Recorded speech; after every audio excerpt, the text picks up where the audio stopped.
Salut à tous, c'est Atsu, j'espère que vous portez bien. Aujourd'hui, on se retrouve pour une vidéo sur une présentation des avis de recherche, la manière la plus optimisée, la façon dont je les fais pour pouvoir vous présenter comment les farmer d'une manière rapide. Voilà, on est sur des combats de 3 tours, 4 tours, 1 à 2 minutes. C'est vraiment dans l'optique de farmer ces chasses légendaires. Et également, ça peut vous servir si vous ne faites pas les chasses légendaires, mais que vous faites simplement les avis de recherche et que par exemple, vous voulez voir la manière la plus simple de le faire avec les petites mécaniques quasi auto-win. Donc voilà, on va commencer tout de suite. Alors, on va commencer avec un vol de l'or. Donc, pour cet avis de recherche, il y a une chose à savoir, c'est de mettre le sort brassage sur votre Pandawa, donc qui permet d'appliquer l'état pesanteur. Globalement, avec ce sort, c'est auto-win. Donc, vous voyez, je le mets dès le T1, double vulné. On va commencer à l'entamer directement. Pourquoi brassage? Alors, parce que en fait, le vol de l'or va pouvoir faire une coop avec le premier personnage qui l'a tapé, et il va ensuite pouvoir l'OS. Donc il va appliquer un état qui s'appelle, il me semble, mange l'or ou quelque chose comme ça. Et en fait, l'état pesanteur vient complètement casser cette mécanique. Ça vient contrer totalement le sort, puisqu'il peut pas faire son sort de coop sous pesanteur. Et donc nous on peut le tuer directement dès le T2 avec le Yob qui a bien chargé sa fureur et ses accumulations. Donc voilà, une petite minute. Ensuite l'hyperscamp, il n'y a pas de sort spécifique à jouer pour le coup, vous pouvez jouer là, vous voyez je mets des souillures. Il n'y a pas grand chose de difficile avec celui-là, tout ce qu'il faut faire en fait c'est de finir sur les cases bleues que vous allez voir, donc, qui sont replacées chaque tour par l'hyperscamp. Donc il suffit de finir dessus, ça vous met indéplaçable, et si vous avez tous vos personnages qui ont fini dessus, ça va délock l'hyperscamp pour le tour qui suit. Donc faut pas tarder parce qu'au bout du tour 10, l'hyperscamp va OS tous vos personnages. Donc en fait vous avez 10 tours, mais vous allez voir que globalement ça se passe très bien. Moi j'arrive à le faire en 3 tours. Je pense que ça peut même se faire en 2 tours. Et même si après vous tardez un peu, vous êtes toujours loin des 10 tours, donc vous inquiétez pas avec ça. Voilà, pensez à le faire dès le T1 sur les glyphes, et vous le refaites au T2 pour être sûr de pouvoir le tuer T3, parce qu'il faut le réactiver à chaque tour. Et après vous bourrinez, donc voilà, moi je mets mes portails.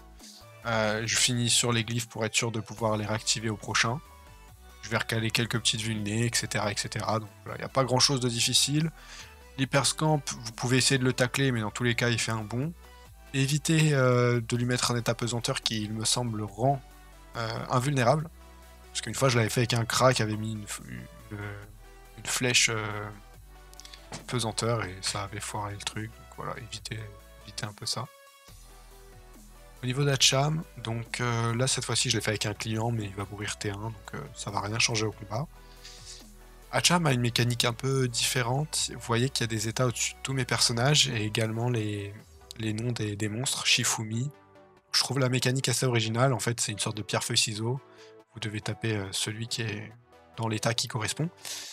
Pour le coup, moi, je vais vous montrer que c'est pas nécessaire de comprendre la mécanique. En fait, avec la prévisualisation des dommages, je mets ma souris sur tous ceux que je peux viser et je regarde lequel va taper les trois. Donc si je vois que j'ai un renvoi de sort sur mon personnage, je le tape pas.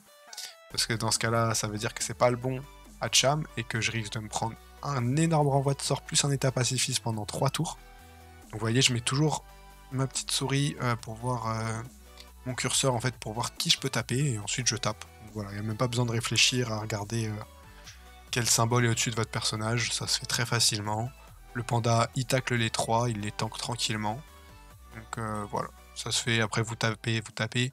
Vous n'avez pas besoin de vulner les trois, vous pouvez en vulner qu'un seul, puisque dès qu'il y en a un qui va mourir, les trois autres vont mourir. Donc voilà, vous vous acharnez sur un, de toute façon il y a un partage de dégâts entre les trois. Donc vous avez juste besoin d'en vulner un seul, ça suffira largement. Et là globalement on est encore une fois sur un avis qui se fait en 3 tours, hein, en mode full bourrin, taper, taper. Donc voilà, ça se passe tranquillement. Bon, une petite préf sur le panda, mais c'était pas vraiment nécessaire, vous voyez, c'est juste pour pouvoir me soigner pour les prochains. Parce que j'en avais fait passer plusieurs à ce client-là. Mais voilà, ça se passe tranquillement, 3 tours, on est sur une... Allez, 2 minutes, 3 minutes, donc ça va, c'est acceptable. On enchaîne sur Dremohan, qui est pour le coup un avis 180, donc pas comme les 3 précédents que je vous ai montré qui étaient des avis niveau 200. Et pourtant, Dremohan, il est donc niveau 180, mais il est bien plus dur que les 3 autres. enfin à mon avis, puisque vous allez voir, il est assez horrible. Donc déjà avec Draymond, ce qu'il faut savoir quand il est tout seul, pour ceux qui le connaissent ou pour que ceux qui ne le connaissent pas, voilà, Draymond il se déloque quand vous allez tuer un monstre et que Draymond va le réinvoquer. Mais du coup quand il est tout seul, qu'est-ce qu'il faut faire? Il faut mettre une invocation, qui va donc être tuée par Draymond et ensuite Draymond va la réinvoquer. Donc là moi je mets le lapin, je leur décalerai sur les prochains tours. Et donc à la place du lapin, il va invoquer une petite invocation là qui est indéplaçable, qui est assez relou aussi. Donc ça on va voir tranquillement. Donc voilà, T1 je me booste. Pour celui-là, vous voyez, j'ai mis des chevaliers.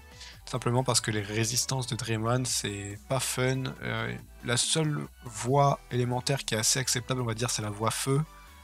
Parce qu'il n'a pas beaucoup de résistance dans celle-ci, mais dans le reste, il a beaucoup de résistance. Par exemple, il a 50% terre, donc mon Yop il tape pas grand-chose. Voilà, on va caler le lapin, on porte l'Hélio parce que au tour 3, il va mettre son sort à moins 100 PM. On va éviter de se le prendre sur l'héliotrope pour pouvoir bouger un minimum. Parce que voilà, c'est pas forcément très fun. Donc de cette façon-là, ça m'évite de prendre son sort à moins 100 PM, puisque voilà, je serai porté par le panda. Je vais recharger ma fureur, mes accus, tout ce qu'il faut. Donc on avance également les chevaliers, comme vous voyez. Voilà, là il fait son sort. Je vais poser, donc vous voyez, sa petite invocation qui vient bloquer mon portail, donc ça met toujours bien. On remet des vulnés parce qu'en plus il se débuff quand il met son sort d'invulnérable, donc il va retirer tout ce qu'il a sur lui, donc si vous lui aviez déjà mis des vulnés, ça servait à rien. Il faut les remettre. Là, je vais replacer mes portails, bon je fais un petit peu n'importe quoi, mais je m'organise pour pouvoir les placer. Et on va commencer à le taper. Donc voilà. Pourquoi Draymond est si dur? Parce que Draymond donc inflige des gros poisons sur toute la map que vous ne pouvez pas éviter. Il vous met un état pesanteur moins 100 PM et en plus de ça il a énormément de fuites. Pour vous dire, un panda qui a 230 de tacle et une dame Jessica, et on a à côté le Draymond qui va réussir à me détacler de 1 à 2 cases. Donc voilà, ça c'est vraiment quelque chose assez relou, puisque bon, finalement quand on est habitué à ce panda tank tacle, ça devient tellement facile, et puis dès qu'un mob nous détacle, on se rend compte un peu de la difficulté, donc voilà, là je dois lui courir après. J'avais bien fait de laisser les portails ouverts parce que je sentais qu'il allait me faire ça. Donc voilà, je le reprends, je le repose, et puis on va le terminer tranquillement sur ce tour 4. Vous voyez, c'est un avis qui met un peu plus de temps que les autres, puisque voilà, il a des résistances, il est pas très fun, il détacle, il met du temps à se délock, mais voilà, il se fait quand même assez facilement avec cette méthode-là, du moins avec un Hélio, on le bourrine quand même pas mal, même avec 50% de résistance. Donc voilà, ça va passer sur un petit tour 4. Pensez au Chevalier d'Astrup, ça aide vraiment, surtout pour le sort feu, parce que voilà, vous allez lui mettre des bons dégâts par tour. Et voilà, c'est tranquille, on va l'achever avec celui-là, évidemment oui. Pensez à éloigner quelques-uns de vos persos, parce qu'à la fin il va mettre son sort d'OS. Voilà, même quand il est mort, il est relou, puisque quand il meurt, il met son sort d'OS à 5 PO il me semble, donc ça veut dire que tous les alliés qui sont à moins de 5 PO vont se faire OS. Pensez à reculer quelques personnages, parce que sinon vous risquez de perdre même si vous le tuez. Pour gain, ou gain, ça dépend comment vous le dites, vous voyez, dès le début, je vais ping sa case. C'est très important de ping contre cet avis de recherche puisqu'il va se mettre invisible à tous les tours. Et on va directement lui mettre une stabby, ce qui va empêcher sa mécanique, ainsi que double vulné et une invocation. Donc l'invocation, vous voyez, elle meurt directement, elle pose un petit crâne. C'est avec ce crâne-là qu'on va pouvoir le délock. Donc allez, il faut affliger des dégâts au crâne, ce qui va rendre visible Gain s'il se trouve dans la position à 2 PO du crâne. Et ensuite on le bourrine.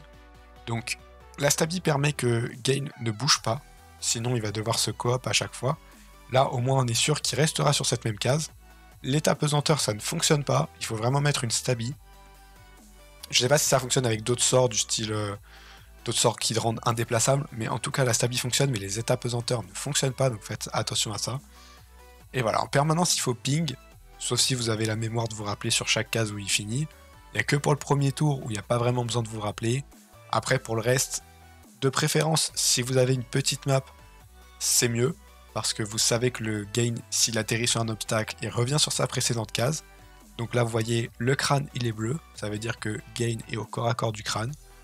Moi, ça me facilite la tâche quand c'est comme ça, parce que je sais où il est, et ensuite, il n'y a plus qu'à le tuer.